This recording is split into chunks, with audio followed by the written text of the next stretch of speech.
Hi, let's continue. In the last video, we analyzed the influence of devaluation on trade and explored J-curve adjustment paths. We've gotten to know that when the home currency devaluates, the trade balance will be deteriorated at first, then will be improved. However, in reality, the devaluation of home currency cannot improve trade deficit always. Only when the Marshall-Lerner condition is satisfied, the J-curve adjustment path exists. That's to say, after the initial worsening of the trade deficit, the trade deficit will finally be improved. If the Marshall-Lerner condition is not satisfied, the trade deficit will never be improved. For further study, the theory of Marshall-Lerner condition, which is about whether devaluation can improve trade deficit, please check the Chinese version textbook in page 99.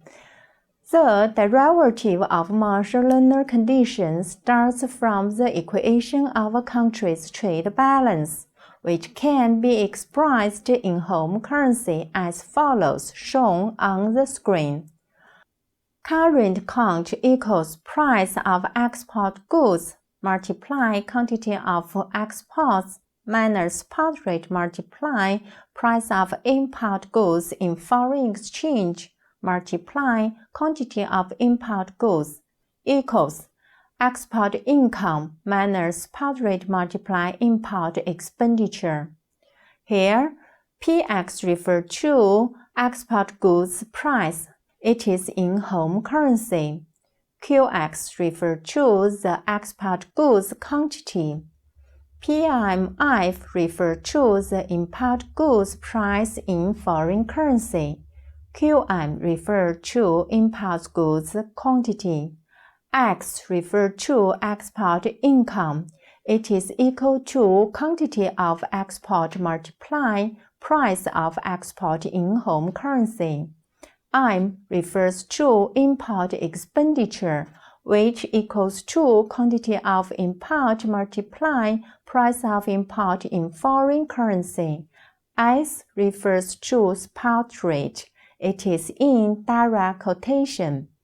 Here, our question is, how the change of exchange rate of S will cause current account to change.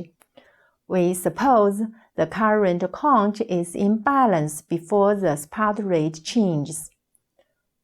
To take derivative to the spot rate with the two sides of the equation, we'll get the formula. The derivative of current account to spot rate equals to import multiply the price elasticity of demand for export plus the price elasticity of demand for import minus 1, in which dx dm is respectively the price elasticity of demand for export and import. So, we can draw the conclusion as the following. If the sum of price elasticity of demand for export and import is larger than 1, then the derivative of current account to spot rate will be larger than 0. Then, the devaluation of home currency will improve the trade deficit.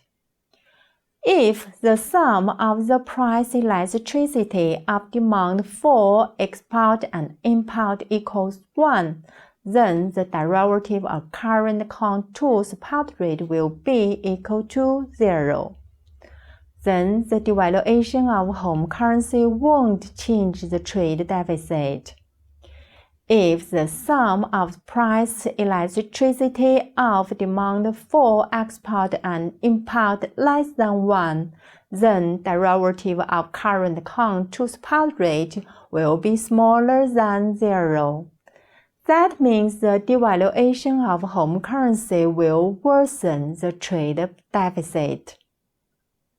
When home currency devaluated, the prices of export and import will change and lead to quantity of export and import to change.